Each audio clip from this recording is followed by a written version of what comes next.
Hi and welcome to the short tutorial. In this video I will show you how to check which character you are of the money heist. So this is the trend on the Instagram. How you can do it, watch this video till the end and you have to follow the same procedure. And if this video really helps you out, do subscribe to my channel. So first of all, you have to open your Instagram and you have to click on the your story from the left top.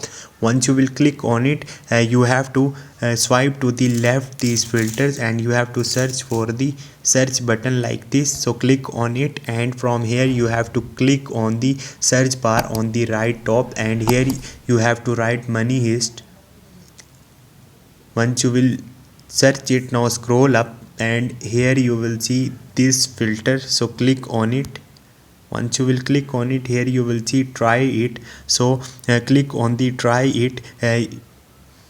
Place your face in front of the camera and it will select character according to your face. You can also save it for the future use or you can share it with your friends. So this is the procedure.